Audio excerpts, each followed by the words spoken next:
Talk to you about how the classroom actually affects the class. The different elements I'm going to talk about are seating position, furniture arrangement, privacy, lighting, and color.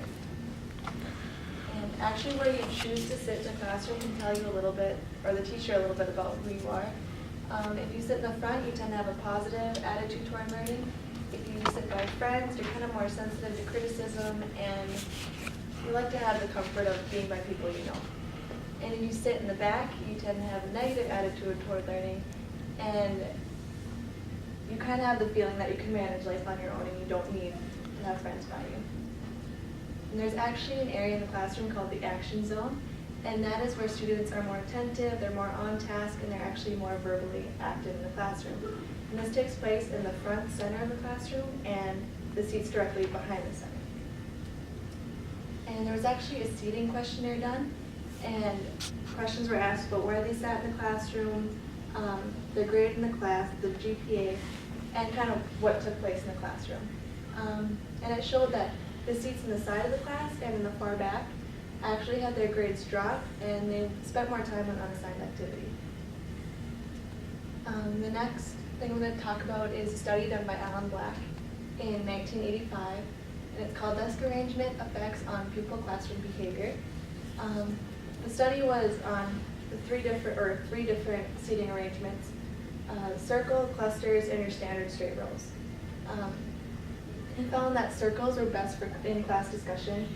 The students could ask out of order, and they really stayed on task and were actively involved. The cluster arrangement was very active, except they felt that it was more restricting, and they had the feeling to raise their hands to participate. And the straight rows were actually the most off-task, and there was more restriction. And in 2005, Katie Hunter writes that she believes there should be a designated private area in the classroom. This is really important for young children.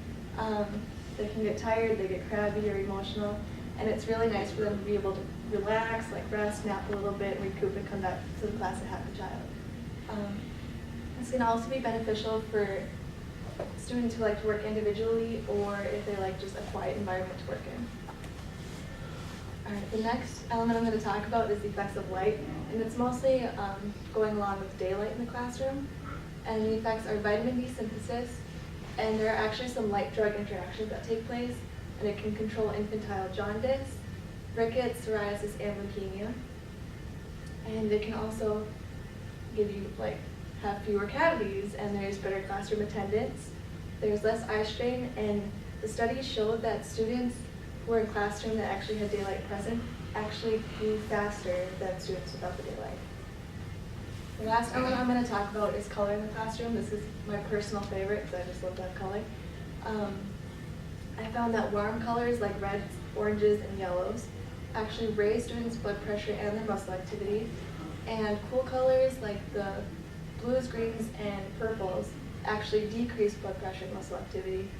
And natural colors like blue, green, and brown tend to produce a more calming and relaxing environment for the students.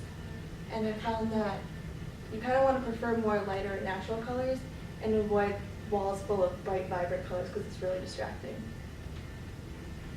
I'd just like you to keep in mind how these different elements affect students and to try and incorporate them in your own classroom, like knowing different seating positions, changing desk arrangements for specific days if you want more in-class discussion, having private areas for independent or quiet workers, knowing the daylight really affects students, and kind of including a different color scheme into your classroom.